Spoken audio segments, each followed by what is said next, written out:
Thank you very much, Sally. I too am delighted to be here this morning, Year 9. Actually, word went ahead of me that this was one of the best groups in the school. So I'm quite sure that your behaviour is going to bear that out, and I am very happy to be sharing this time with you. As Sally said, you know who I am now. As well as Sally, we have Anna Freeman up here who's got the filming going. She's filming this session for us. And the three of us work together in Bathurst at Rahamim Ecology Centre. And I will be telling you a little bit about that further on in the talk. To begin with, let's just pause for a minute and acknowledge that we are on Wiradjuri land. And we pay respect to the elders, past, present, and emerging.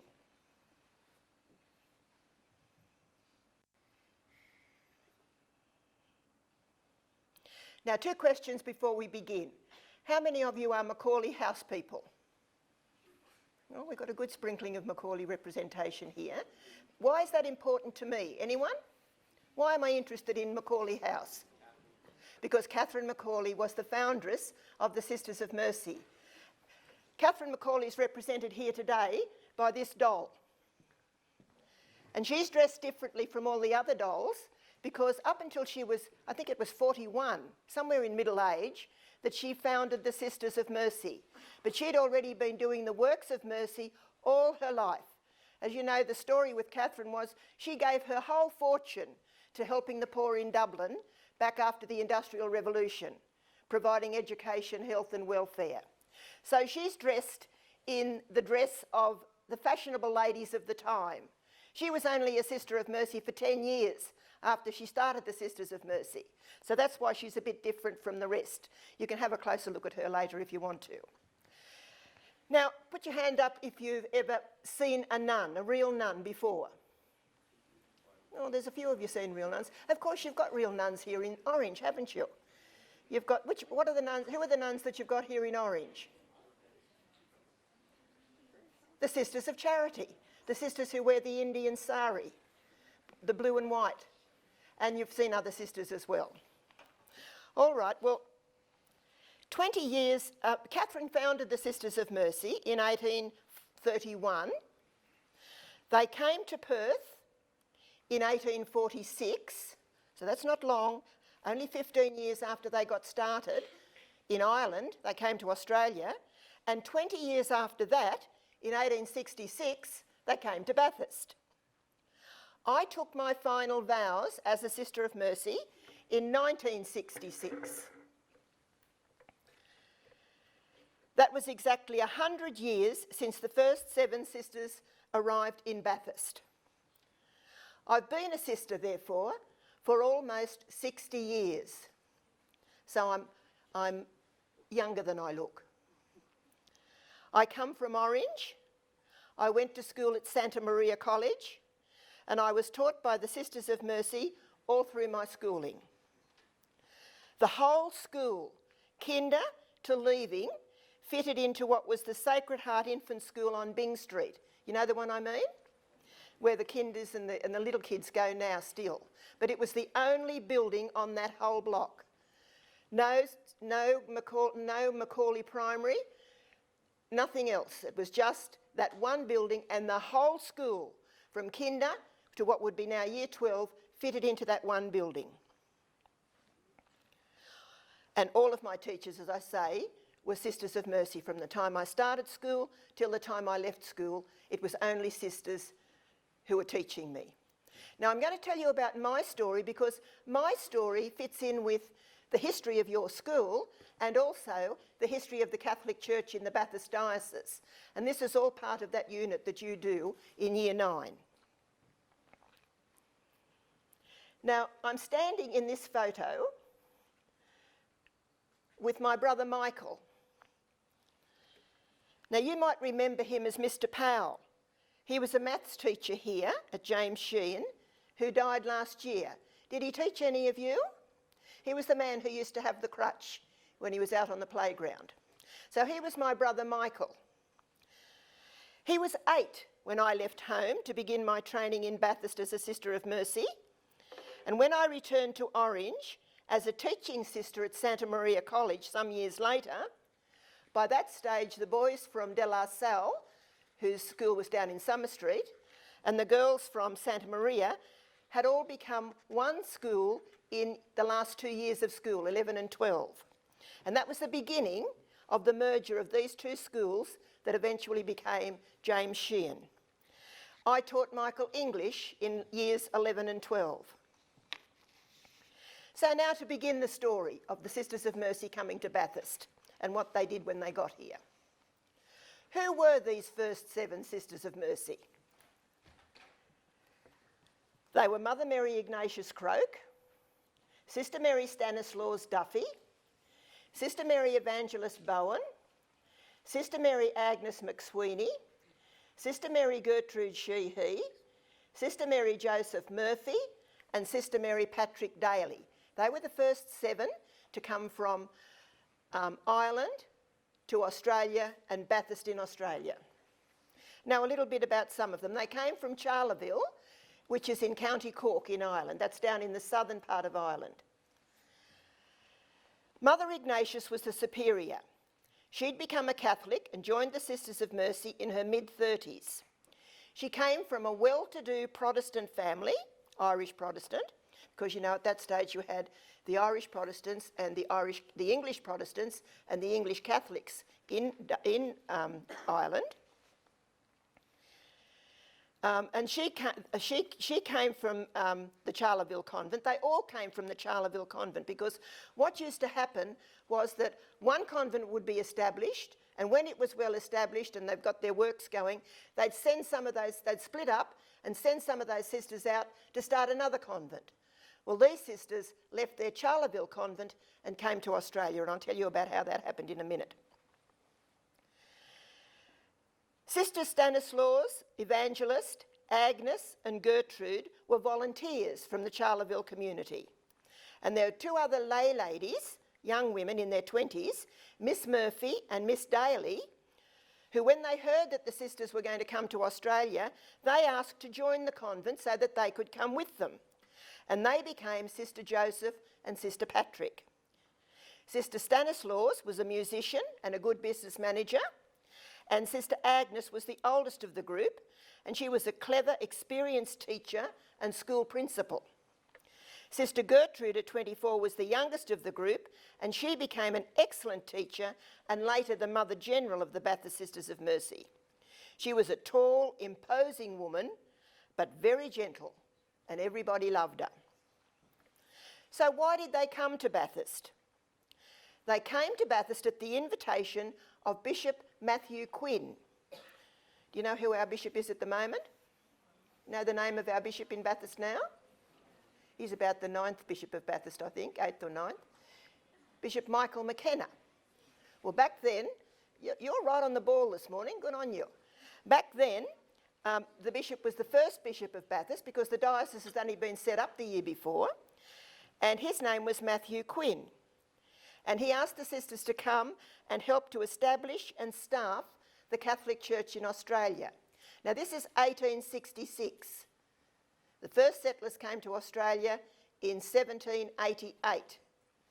So we're talking very early in Australia. So how did the sisters propose to help establish the church and staff the church in Australia? By doing what Sisters of Mercy do. Sharing in Jesus' mission of mercy by doing the works of mercy. And of course you can't do the works of mercy without doing justice. And doing justice in this instance is giving people their human rights. If people are being denied their human rights, you have to fix that first before you can talk about doing mercy. Otherwise you're just doing band-aid work. So do you remember there are 2 groups of works of mercy. One are sort of external practical things and the other sort of internal spiritual things. So the external or corporal works of mercy, to feed the hungry, give water to the thirsty, clothe the naked, shelter the homeless, visit the sick, visit the imprisoned and bury the dead. So they were the works, the first lot of works that the sisters were looking at doing to help set up the church in Australia. Then the spiritual works of mercy, the more inner works, were to instruct the ignorant, and that was to teach people the faith as well as secular subjects, to counsel the doubtful, to admonish the sinner, to bear wrongs patiently, to forgive offences willingly, to comfort the afflicted, and to pray for the living and the dead. And to pray for the living and the dead, that was a pretty important one. Now, as well as those works of mercy, the 7 spiritual and corporal works of mercy, in 2016, Pope Francis added another work of mercy to the traditional list, the 8th work of mercy. Does anybody know what it was? The 8th work of mercy? Say that again? Show mercy to our common home. Excellent. You're right on the ball here this morning. I knew you'd live up to the reputation that somebody gave me about you. Care for our common home. And the spiritual way we care for our common home is to pay attention to it, to contemplate God's world in a loving way. So just even to go out into the bush and pay attention, not just roar around on a bike, but pay attention to what you see there, the animals and the plants. Look up at the stars at night. Look around the playground at what birds and insects are here. Gratefully contemplating God's work. That's a work of mercy, a spiritual work of mercy. And then he says to make a corporal work of mercy about caring for our common home, perform daily gestures that help to build a better world. And I know here at James Sheahan, through the various justice activities you've been having over the years, you already do that. And some of you belong to organisations that do that. So now back to Bishop Quinn. In particular, he wanted the sisters to establish schools in order to educate Catholic children in the colony, in the faith as well as in secular subjects. Some schools that the sisters set up were boarding schools to cater for the needs of children living in the outback. And when I'm talking about the outback, don't be thinking about what's the outback now. The outback in Australia in 1866 was much rougher than the outback we think about now. No roads and very little means of communication, no telephones, so it was much harder, and these children were quite isolated. So providing boarding schools for them to come and get an education was really important.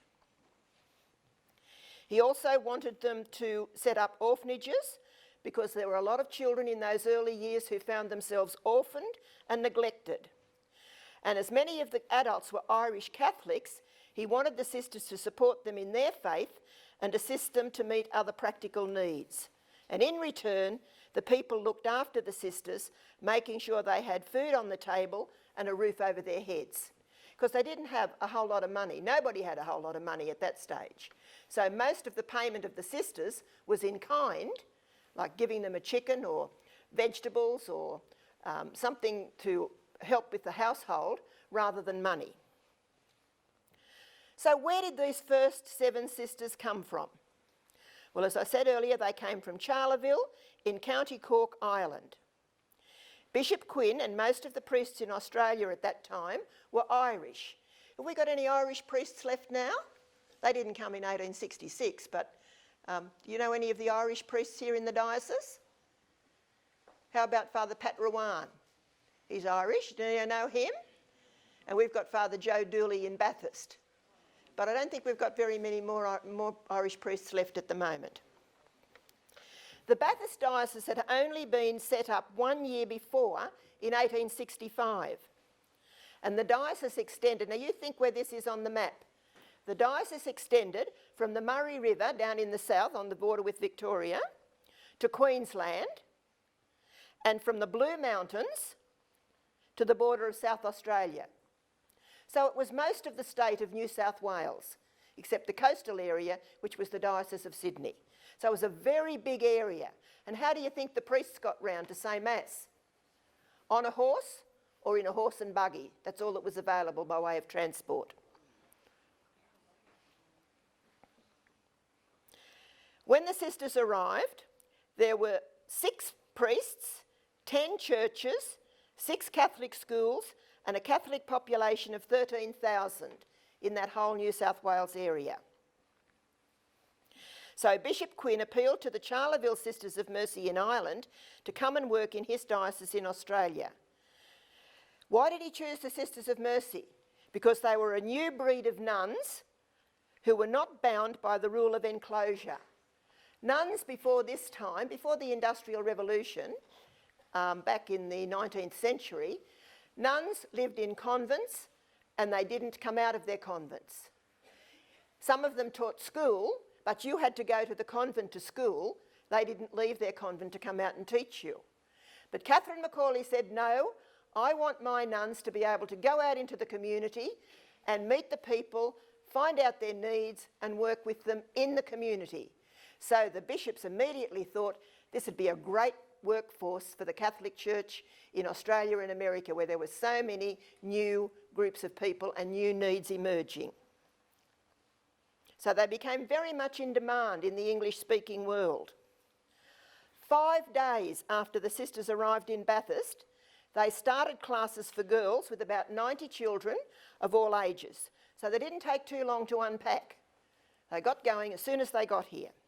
They were given some spare rooms in the boys' school, this is in Bathurst, which was then conducted by a lay master.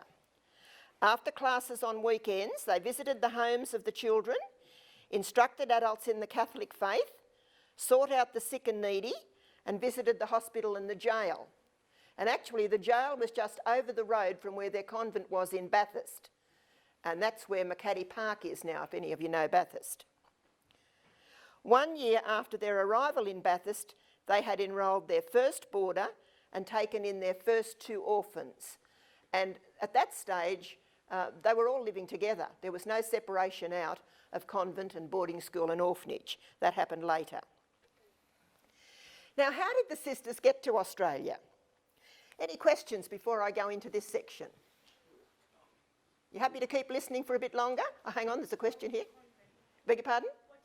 A convent is a building that nuns live in. That was the name you don't see many convents around these days because the nuns don't live in convents anymore. But here in Orange, who knows where the convent was where the Sisters of Mercy used to live? Up in Byng Street, there's a big dark brick building with a hedge in front of it. That's a convent. And that's where I lived when I first started as a Sister of Mercy. Now, the sisters got here by the only means that was available at the time. Remember I said transport was pretty limited, no planes, just sailing ships. And the sailing ships were usually also cargo ships.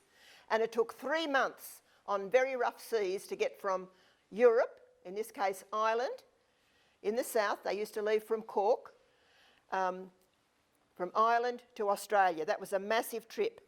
And they had no idea what they were coming to. They thought that Australia was the ends of the earth. So they came on a sailing ship that looked something like this. The sisters' ship was actually called the Empress. This one's got another name, but it was like this. So that took, and that was just wind sail. So if the wind dropped, the trip took longer. 3 months at the very earliest. Bishop Quinn accompanied the sisters, and after a week in Sydney, they set out for Penrith by train, which was as far as the Western Line went at that time. So from Central to Penrith, they went by train. Then they got on a Cobb & Co coach and came the rest of the way on the coach. The bishop continued his journey by horse and buggy.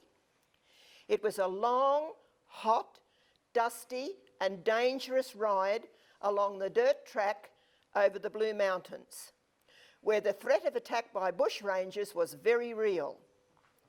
About midnight, they arrived at Little Hartley, where they spent the rest of the night at a little inn called Collett's Inn, and it's still there. They set off again the next morning at 5:30, and they arrived in Bathurst by mid-afternoon. Here they met up with the bishop again, and a tumultuous welcome by the local people. All the local people, Catholics and Protestants, came out to meet them and welcome them to Bathurst. So what was it like to live in Bathurst in the 1860s? Well, it was still pretty rough and wild. Now you let your imaginations take you there now. The original inhabitants of Australia, the Aboriginal people, had a very different culture and lifestyle from the newcomers. So the land, the animals, the people and the plants were very alien to people from England and Ireland and Scotland and Wales. There were no familiar structures, so they had to start building their way of life from scratch. Most of the early dwellings were wattle and daub, and the sisters' first convent in Bathurst was a 5-room cottage in George Street. Bathurst was the first inland settlement this side of the Blue Mountains. It was established in 1816, 1 year after the explorers Blaxland, Lawson and Wentworth found a way up the escarpment of the weathered plateau that we call the Blue Mountains. You know, in Australia we've got no true mountains. The Blue Mountains are actually a weathered plateau, and you've probably learnt that in geography. And that separates the Bathurst Plains from the Sydney Basin. Less than 100 years before the Sisters of Mercy came to Bathurst, the majority of people arriving here from England were convicts, many of them Irish, transported on sailing ships in appalling conditions for crimes that were often very petty. One of my ancestors was a 16-year-old convict, an Irish girl called Sarah Smith. Now, looking at her now, she doesn't look like a 16-year-old Irish girl at all. She was a pretty weathered old lady by the time that photo was taken. She was sentenced to 7 years in Australia for stealing 2 lace handkerchiefs and a quantity of ribbon. She arrived on the Second Fleet in 1790. So Cook arrived in 1788. Sarah arrived on the Second Fleet in 1790. And that was the most terrifying fleet of all the fleets of ships that came from England or Ireland to Australia. Half the fleet sank, including the ship that had the provisions on it. So when they got to Australia, the people who were already here were depending on that ship because they didn't know how to eat the food that the Aboriginal people knew about. So they were depending on their food coming from England, food that they were familiar with, or seeds or animals that they knew what to do with. And a lot of that got lost in the Second Fleet. So a lot of people got lost in the Second Fleet.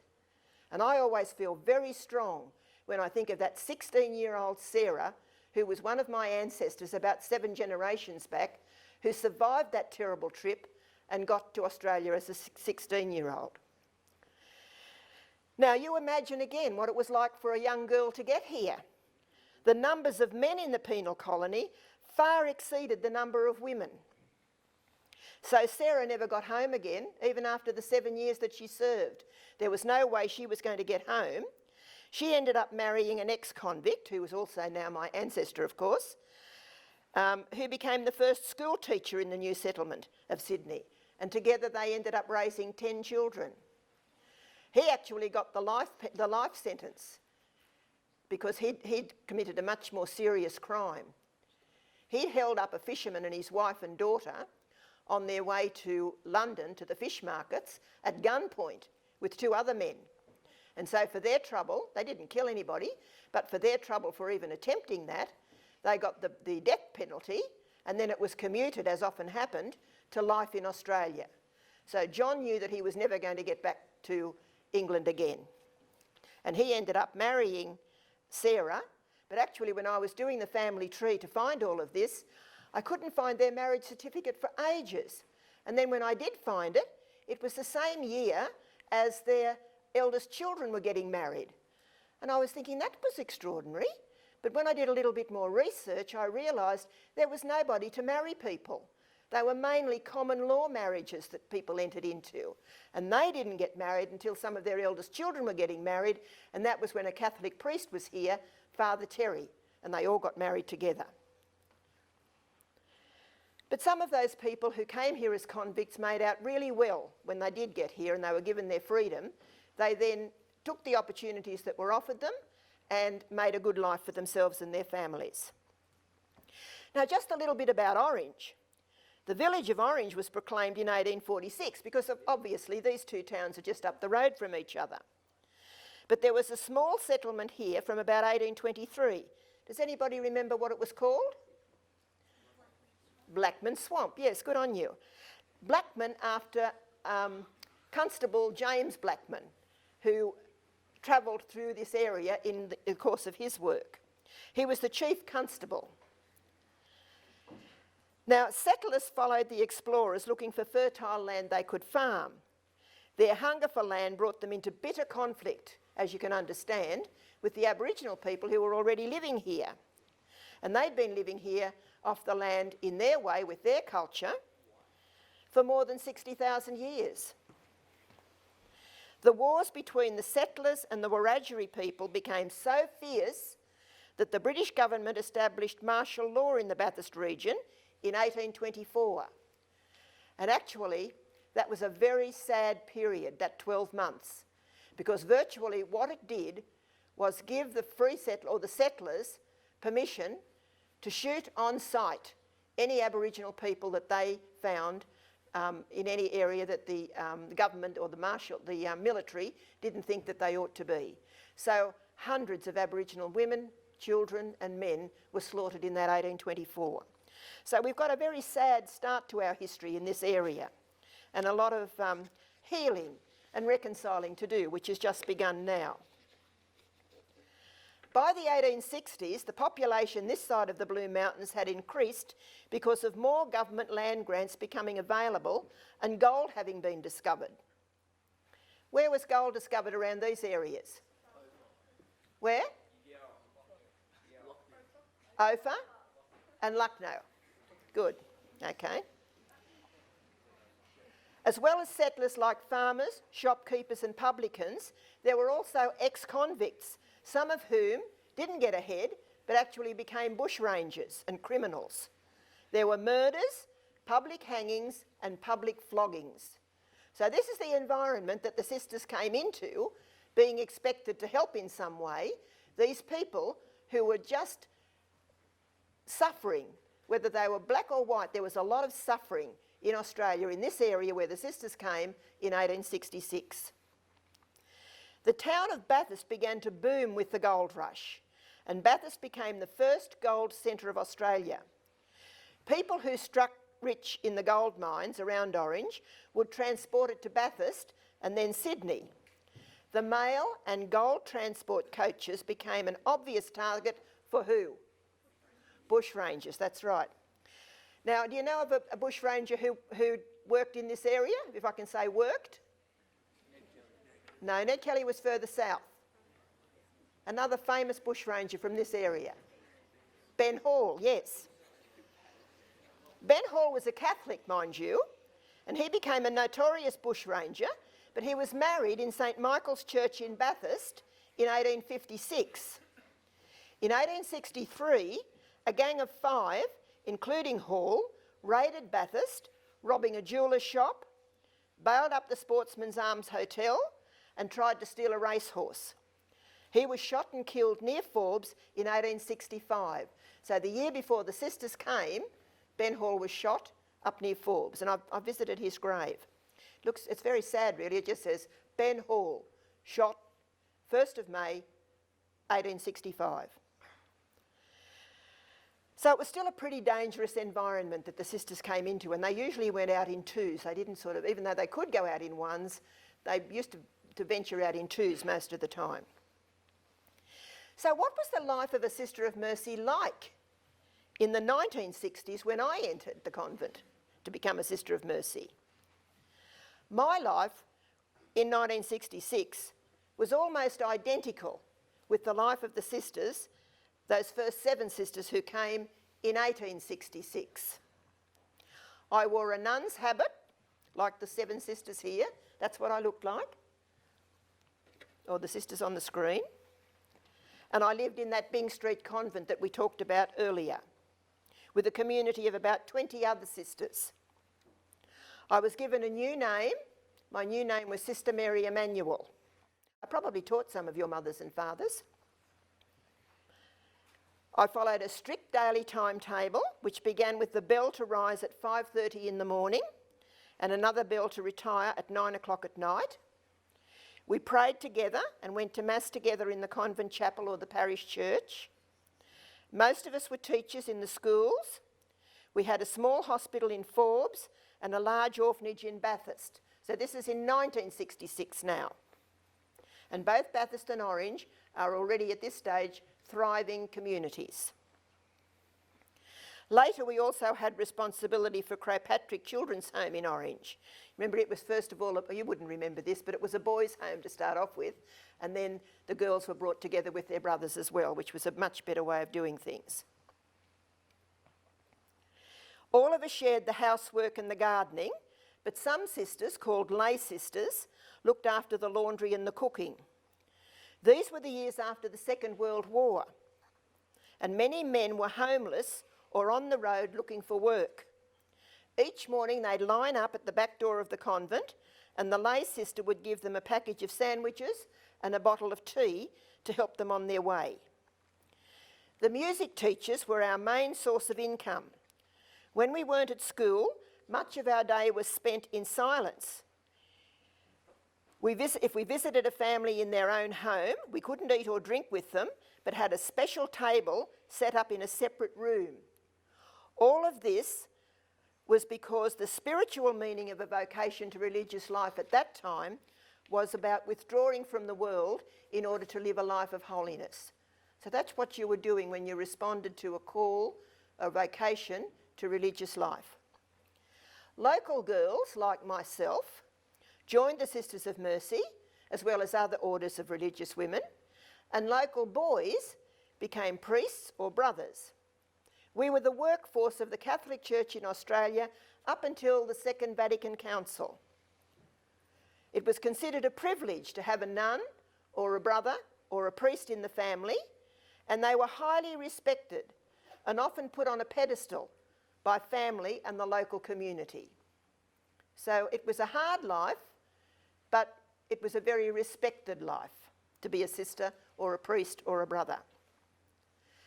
It wasn't easy for Catholics to get ahead in Australia before the middle of last century because there was a lot of prejudice against Catholics.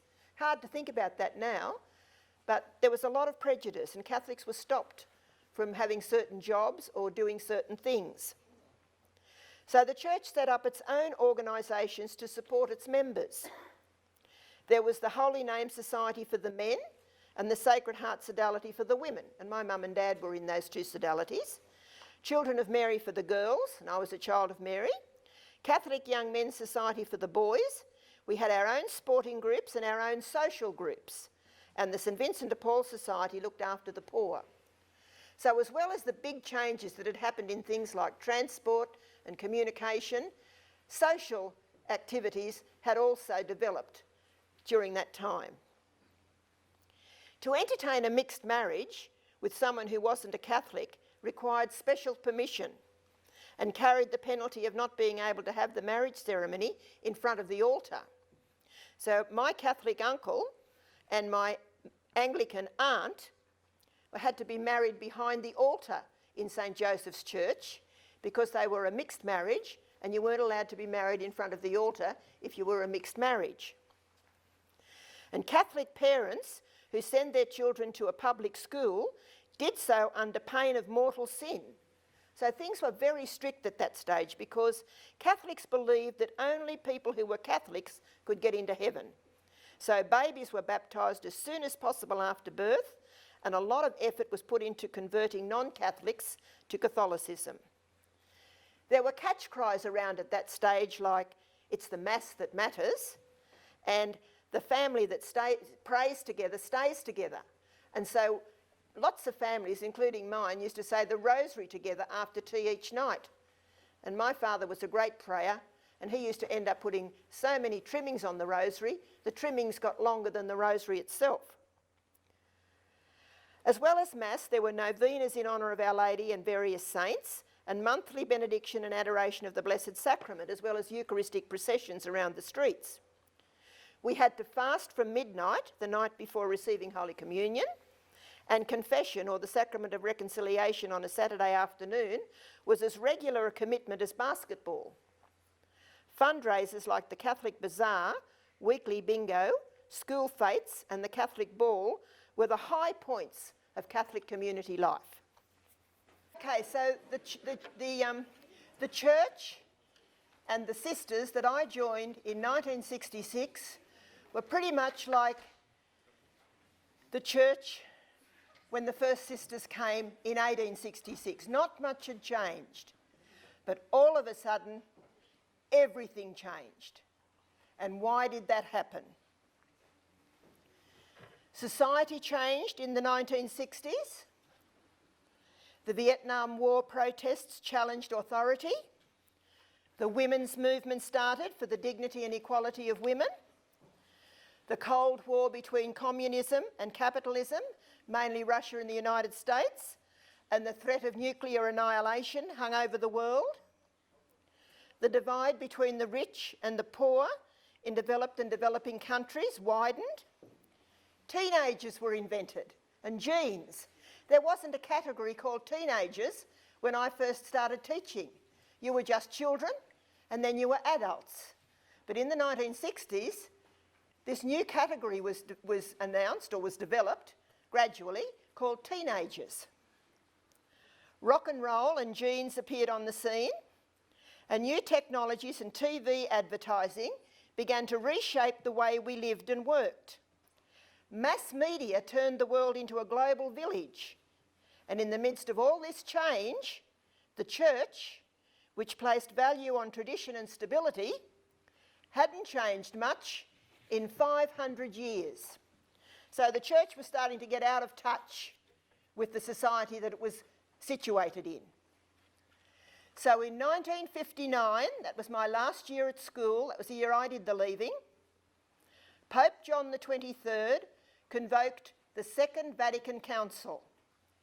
It began in 1962 and continued under Pope Paul VI until 1965. Does anybody know what an ecumenical council is? Because that's what the Second Vatican Council was, an ecumenical council. An ecumenical council is when the bishops from every country in every part of the world meet together in Rome with the Pope to discuss issues vital to the life of the universal church. The purpose of the Second Vatican Council was renewal and adaptation, spiritual renewal of the Catholic Church and adaptation to the modern world that it had got out of touch with. And how did it go about adapting? By reading the signs of the times, what was happening, paying attention to what was happening in the society in which it was working. It also set about seeking reunion with Christians separated from Rome. So the whole, all the Protestant churches, the Greek and Russian and all the Orthodox churches, that was when the dialogue began about ecumenism. It was the externals that change in the church was most noticeable. All the time I was growing up, and when I was a young Sister of Mercy, when you went to Mass, the priest said Mass with his back to you. He was facing the altar. And the language of the Mass was Latin. So after Vatican II, after the Vatican Council, the priest turned around and faced the congregation like he does now, instead of being at the altar with his back to the people. Gradually, lay people were allowed to proclaim the readings at Mass, because back in my early days, the priest did everything, and the altar boys did things like ringing bells and carrying the wine and the water to the altar. But lay people didn't do anything else. So now they were allowed to proclaim the readings at Mass and assist with the distribution of Holy Communion. Altar girls joined altar boys serving Mass, and parish councils, consisting of lay people, were set up to assist and advise the parish priest about pastoral planning.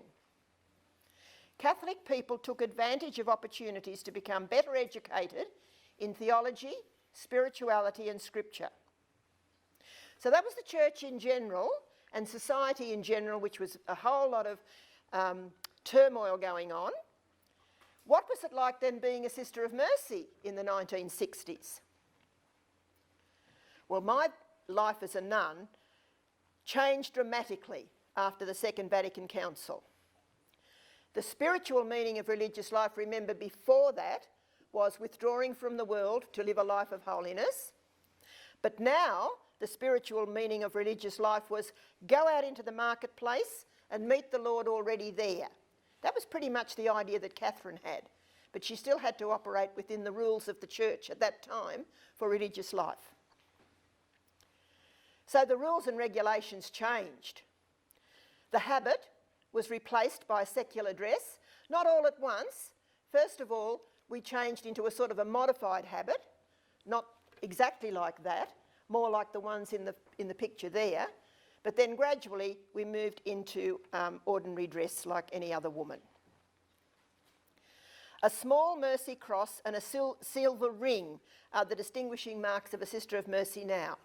You probably can't see my small mercy cross, but I'm wearing it here somewhere.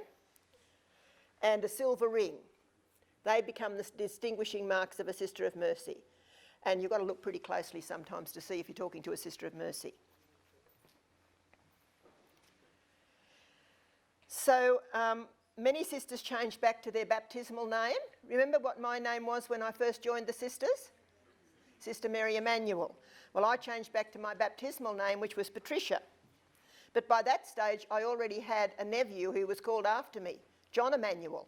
So I thought, well, I can't abandon Emmanuel altogether. So I became Sister Patricia Emmanuel. We moved out of big convents into ordinary houses in the local neighbourhood. Sisters could go out alone. We could stay with our families for holidays. Sisters who'd come on mission from Ireland to Australia, remember those young girls coming out on the boat, never expecting to go home to Ireland again?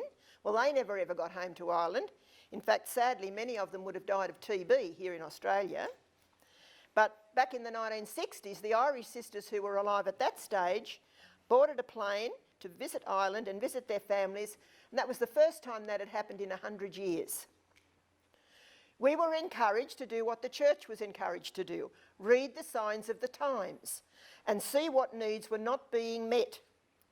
So we undertook new ministries. Up until that time, what was the ministry we'd been mainly working in? What was I mainly doing when I first became a sister? Teaching in Catholic schools, that's right. We did have an orphanage in Bathurst, and we ended up with an orphanage in Orange, and we had a little hospital in Forbes. But apart from that, all the sisters were doing pretty much the same sort of thing. But now, we started taking on new ministries, particularly among the poorest of the poor. Some sisters, like Sister Carmel Quaid, continued working in Catholic schools. Do you remember Sister Carmel? I'm sure she would have taught some of you. So some continued working in the schools, but then even when they were working in the schools, they moved into ministries like working in the library or teaching children with special needs. The saying at this time used to be, because we branched out into so many different works, people used to say, where there's a need, there's a none. And that was pretty true. Other sisters worked in ministries like parish secretaries or adult faith education. So Sister Janet provided support for the deaf community here in Orange, and Sister Mary Trainer spent many years out at Bloomfield Hospital with people who had an intellectual disability or a mental illness. Do any of you know Sister Mary? She's pretty well known around Orange. At that stage, I went to Dubbo with another sister called Sister Miriam, and we worked with Aboriginal communities in Western New South Wales for education. I used to teach at the TAFE and help people who were trying to get courses done at that stage. And we also used to work for land rights, because it was before the Aboriginal people got any land rights here in Australia. So they were really different years from what I'd spent the first part of my religious life doing. Other sisters moved right out of the Bathurst diocese altogether. Some worked with people who were refugees from countries like Asia and Africa, as well as helping settle refugees here in Australia. Some went to developing countries like Pakistan and Papua New Guinea to help build the church there and provide education and healthcare for the people there. Some became teachers of theology and scripture at seminaries or universities. Before I became a Sister of Mercy, I worked in the advertising department of one of the big department stores here in Orange. You wouldn't remember it now. It was called the Western Stores, which eventually became Myers. So I worked in the advertising department. These days, when women have become Sisters of Mercy, and there are still women who are becoming Sisters of Mercy, they've been working as doctors, lawyers, circus performers, and real estate agents. So they come from a very different background. And then there are also people who come from the background of teaching, nursing, and social work. But now, all sisters work very closely with lay people in the church who are doing many of the ministries the sisters started. So that's, for example, Sally and Anna and I. We're not all Sisters of Mercy. Sally and Anna are lay women, and we work together at Rahamim. And all the staff at James Sheahan Catholic High School are lay people now. I want to show you a picture in a minute of the two schools that combined. No, sorry, before we get to that. The two schools that combined to form this school are what two schools?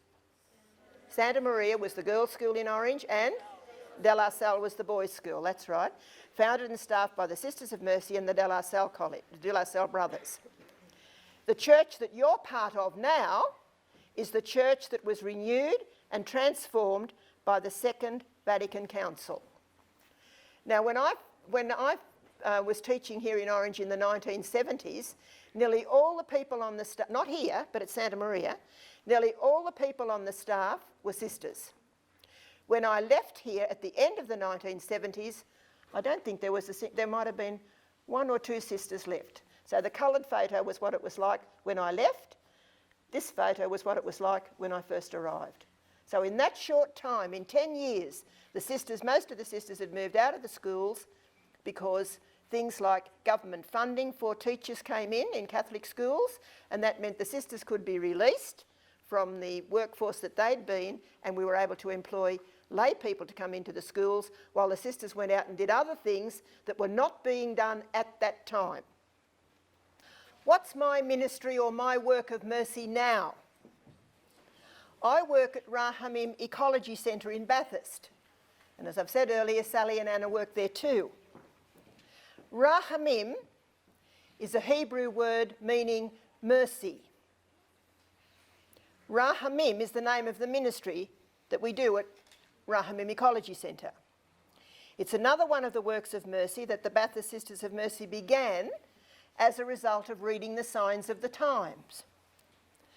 Back in 2004, we had a property in Bathurst, St Joseph's Mount, that was no longer being used for its original purpose. Originally it was the novitiate, where young girls came to be trained as Sisters of Mercy, and it was the administration centre where the Mother General lived. But it was no longer being used for that purpose. So we asked ourselves, do we still need this property? Or is there any urgent or critical concern in our time that this house and land could serve? Now, if you'd been part of the discussion, what would you have said that was a critical and urgent need of our time that needed somebody to be doing something about it? Critical and urgent. What do you think? Come on, have a go. I can hear somebody saying it. The environment, that's right. So we decided on the environment because at that stage, back in 2004, there wasn't a lot happening. So in 2007, we established the ministry of Rahamim Ecology Centre to educate ourselves and others about care for planet Earth, all its life forms and life support systems. Now that was a very different work of mercy from the traditional works of mercy, which were all about people. But once we started reflecting and studying and thinking and realised that when you look at the universe story, and I guess you've done some of this in your science at least, when you look at the universe story, everything is related to everything else. And the human community, the human species, human beings, we can trace our family tree back to the Big Bang. So if everything is connected to everything else, then having mercy on planet Earth is as important, because planet Earth is the context that we live in, not just us, but all the other animals and plants as well. It's just as important to have mercy on planet Earth and to do justice for planet Earth as it is to do justice and have mercy for people. Now, I want to invite you at this stage. Remember I said back when we were looking at the works of mercy earlier that Pope Francis had established an 8th work of mercy, and the 8th work of mercy had 2 expressions, the same as the other 7 have 2 expressions, a spiritual as well as a physical work of mercy or corporal work of mercy. What I want to do now is invite you to do the 8th work of mercy as a spiritual work, hear it together. That's gratefully contemplating God's world. And we're going to do that. We can't all go out into the natural world at the moment because we don't have the time. So we're going to do this through looking at a very short film. And this film explains the 2 main reasons that influenced our choice of environment for this ministry. The universe story told us a wonderful and amazing story about the planet that we live in. But we were also aware at that time of the terrible destruction and degradation that was being caused to this extraordinary, beautiful planet, mainly by the work of human activities. So that's what this little film is going to show you. So there are people, besides the people who are at Rahamim, obviously, who are taking action to show mercy and justice, not just to the human species, but to the other life forms and the very life support systems of the planet. We haven't had to do anything nearly as brave as those people that you saw at the end of that little film. But I thought you might like to see a little bit of what we do at Rahamim. The story of the universe that I referred to, the unfolding universe from what used to be called the Big Bang, which is not a very good explanation, but it's the unfolding of the universe from the original flaring forth of light and energy right through to now. That's only become available in the last century. We didn't know that. We didn't know what we know now about our planet and about the universe that it's part of. My mum and dad didn't know that. They died before this information became available to us. And while you might say what you don't know doesn't matter, once you do know, there's a responsibility to act. So reflecting on this story, we learned that we're part of an unfolding universe and an evolving planet. Our planet Earth is located on the outer edge of the Orion arm of the Milky Way galaxy. When you look up and see those stars, it's not just a river of stars, it's a whole galaxy of stars, trillions of stars. The Milky Way galaxy is a spiral galaxy. I first saw this in Coonabarabran at the Siding Spring Observatory, and I've never been the same since. Galaxies are star factories. They're where new stars are made and old stars die. And our star, the Sun, happened in the Milky Way galaxy. We're all made out of stardust, which gives us the elements for our bodies. Through our DNA, our chemistry and our biology, human beings are related to plants and animals as well as to other human beings. And we have a family tree that stretches right back to the original Big Bang, or the flaring forth. As we became aware of this extraordinary story and caught up in the amazement and wonder of it, we also became aware that human behaviour, like burning fossil fuels and using pesticides and fertilisers and plastics, was threatening to derail the whole enterprise, threatening to destroy everything we hold dear on this planet, or as Pope Francis calls it, our common home. And that's the letter that he wrote to all the Catholics and to all the people of the world, really, to try and wake us up to the fact that we need to do something to protect our common home.